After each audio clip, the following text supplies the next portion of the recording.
Welcome to the News Belt now. And in our first story, President Akakpo has rallied African leaders to walk the talk they've made over the decades to transition the continent to greater heights. He's also called on his colleague presidents to change the age-old colonial mentality by putting an end to the era of begging in order to earn respect among their Western counterparts. He's been speaking at the opening session of the U.S.-Africa Leaders Summit in Washington, D.C. About the need to change our narrative and tell our own good story. Ladies and gentlemen, as the saying goes, nothing succeeds like success. If we work at it, if we stop being beggars and spend Africa's monies inside the continent, Africa would not need to ask for respect from anyone. We would get the respect we deserve.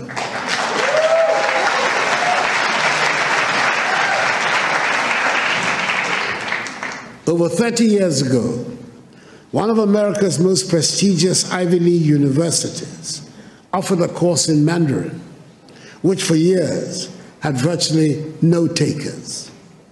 Today, there is standing room only. And it is not because the course is any easier. It is because the position of China has changed. 30 years ago, 20 years ago, China was nowhere near where it is today. China does not ask for anyone for respect now. She does not need it. Let us make our continent the prosperous and joyful place it should be, and the respect would follow. I thank you for your attention.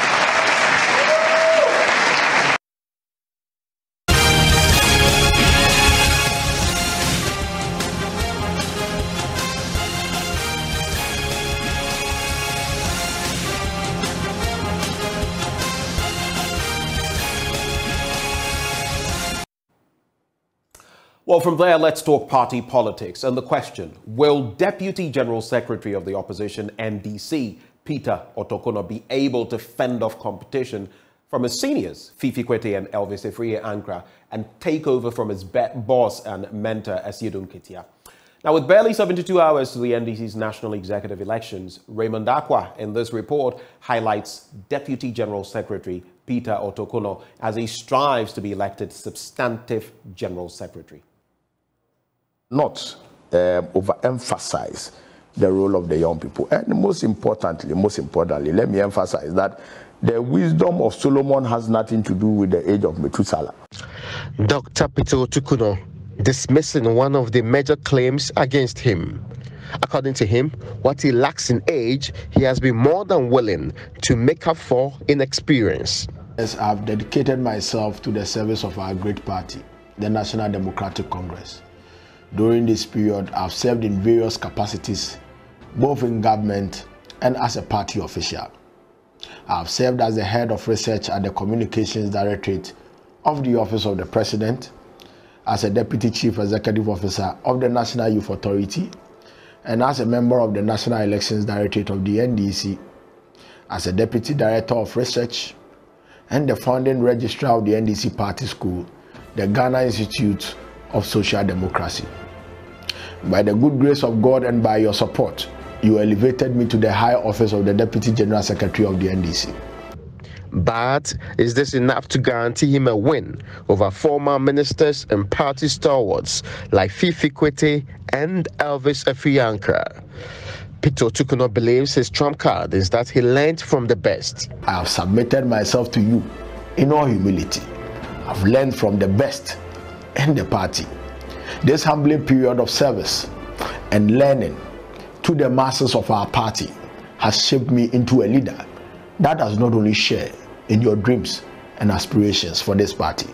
Dr. Otokono, however, has only one motivation for seeking the office, which is to make sure the party returns to power. But actually embodies the struggles, the dreams, and the aspirations. I know your desire to see a strong leader. I know your desire to see a stronger party. I know your desire to see a leader strong enough to combat and defeat a hostile, corrupt, clueless, reckless, and an incompetent opponent in the next elections. I know the aspirations of many young people, the men, the women, who strive and sacrifice for this party, even at the peril of their lives, at the various constituencies. To have a party leadership that is approachable, accessible, and sensitive to their plights, and most importantly, committed to promoting their growth and welfare. I know the aspirations of senior citizens and comrades to secure a future for the party they have so strived hard for and to build over the years, and also to consolidate their legacy that they have built with the party. Most critically, I know how important for you, the Ghanaian public, that the NDC forms a government in 2025 to deliver this country from the clueless, incompetent hands and tyrannical MPP. But this will not be an easy battle, despite the fact that he's seen as one of the favorites.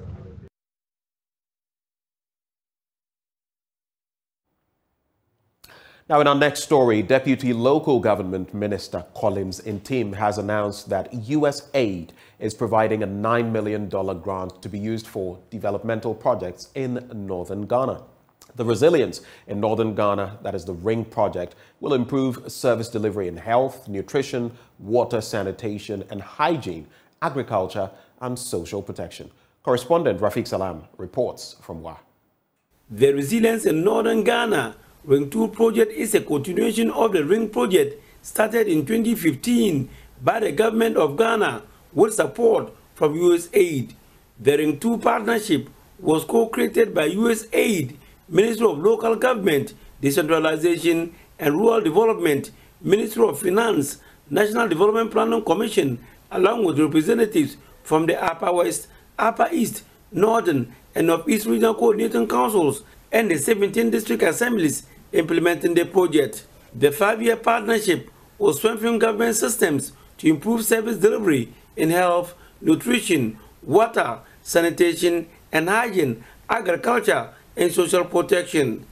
The Deputy Minister of Local Government, Decentralization and Rural Development, Collins Intim, at the launch noted that U.S. aid is committed to implementing the project, of which the government of Ghana have so far received an amount of 3,351,820.36 Ghana cedis. To facilitate the implementation of Ring 2 projects, the USAID is providing $9 million United States grant to be used over the next 5-year period of the project.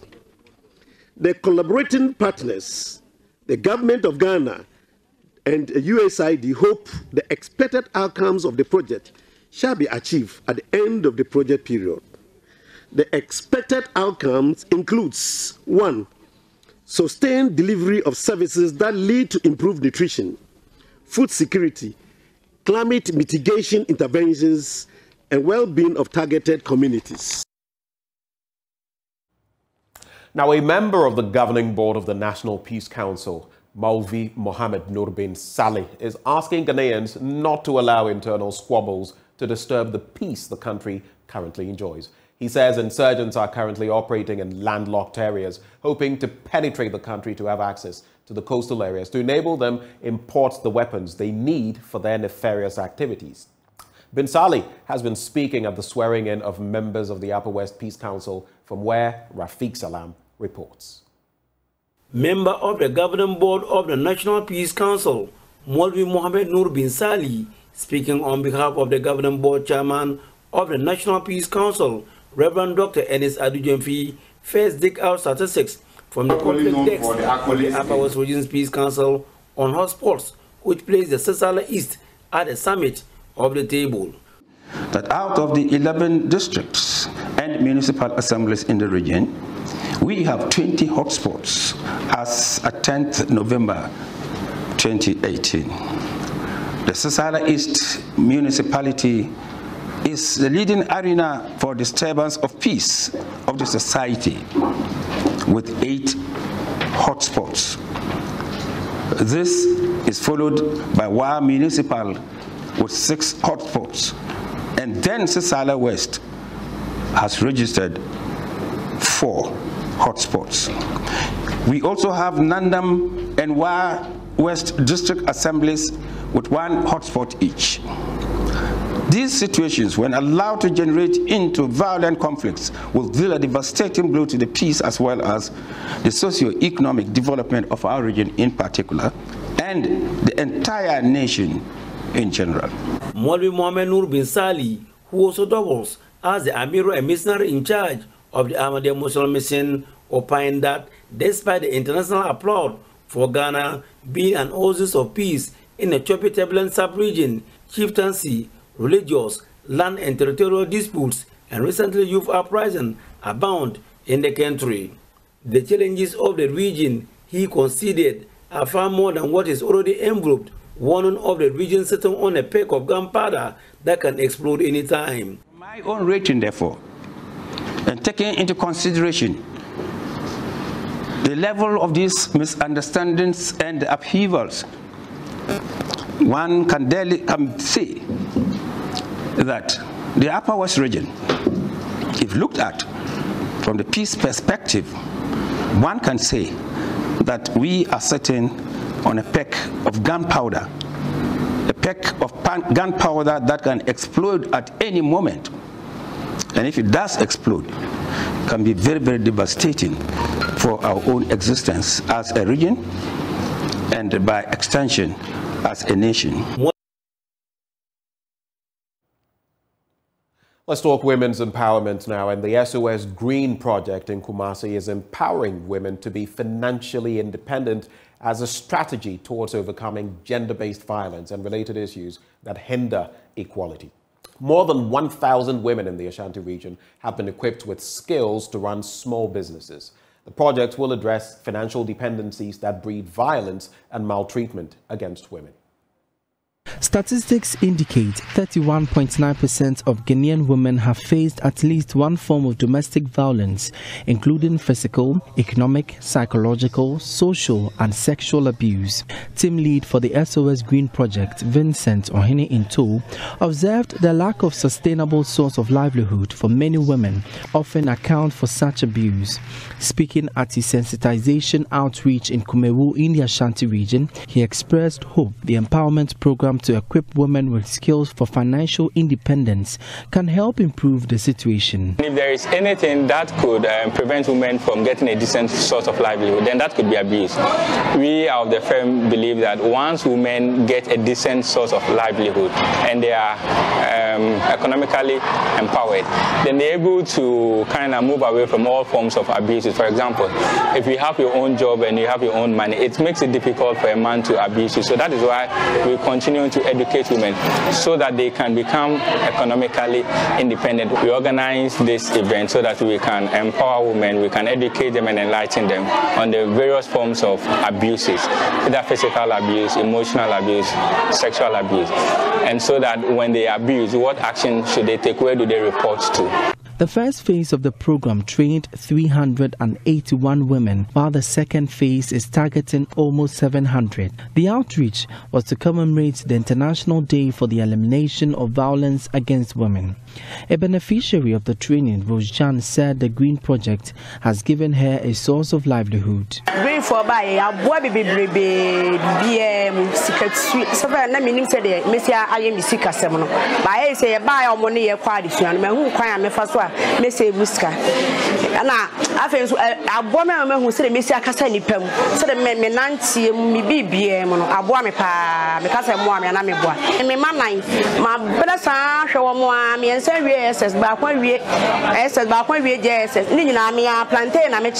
The outreach had the goal to empower, educate and enlighten women on physical, emotional and sexual abuse and on avenues to seek redress.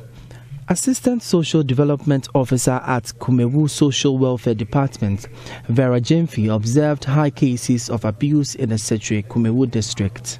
With Setre Kumewu district, it's a bit high, so we do the necessary welfare assistance, do the various referrals to dogs to Shraj and court. Clinton Yeboah's report for Joy News.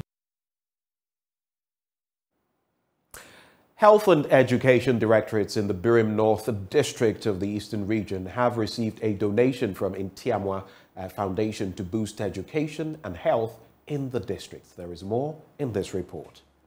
The Ntiama Foundation has presented e-learning materials such as digital television sets, pen drives and boxes of learning materials to the education sector in the said district, and also donated 7 sets of desktop computers and UPS to 7 chips compounds in the area at a total cost of 105,000 Ghana cedis.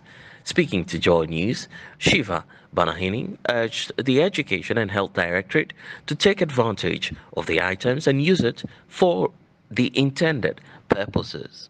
These items are going to chips compounds, 7 chips compounds on Ntiama Foundation's support for chips program, and then early childhood support program. Under the early childhood support program, we have 5 schools that we've selected this year to benefit from it. So we donated e-learning materials and then learning materials, specifically TV sets, 11 Samsung 32-inch TV sets, and pen drives loaded with kids programs. These items are to also are to support the improvement of healthcare in the area. Specifically, there is this thing that the Ghana Health Service has introduced. It is the Ghana Integrated Logistic Information System.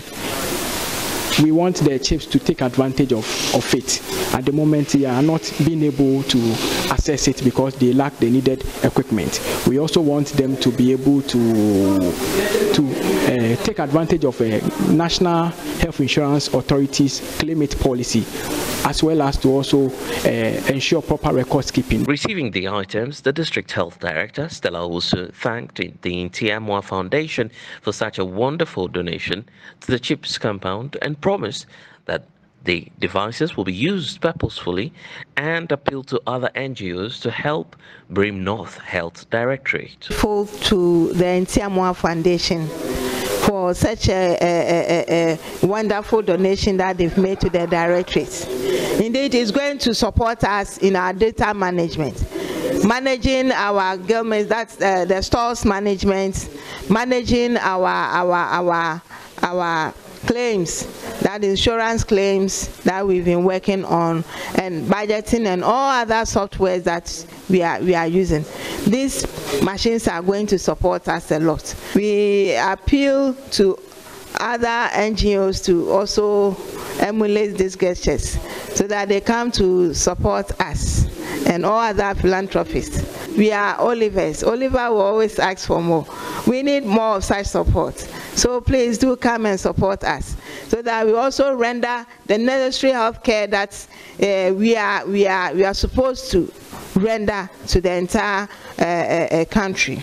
For the education sector, Emmanuel Atipo received on behalf of the District Education Director, Charles Echampong, and thanked the Ntiama Foundation because it has come at the right time and will help teaching and learning at the kindergarten level.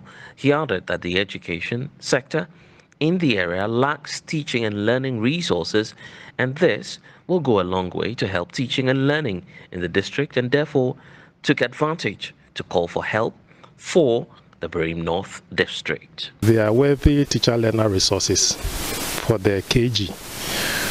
We need these items to enhance teaching and learning at the KG level. You know, at the KG level, the children use play activities to enhance their knowledge about their very surrounding. So these items would enhance that attempt at making the children appreciate materials around their surrounding, as well as appreciate what goes on in the further environment in terms of other children, the use of teaching learner resources that other children in certain jurisdictions use. We have the television sets, and that's what will enhance their interest in play activities. There were complaints about the shortage of teacher learner resources. We have them, but we don't have them in the numbers that we would want to have. We appreciate that we have teacher learner resources which are inadequate for the use of, especially at the KG level at our various schools. Thank you for staying. That is it for the news, but stay with us a little longer, shall you? We have the news review coming up, and of course, we're joined by Bobby Banson. Do stay with us.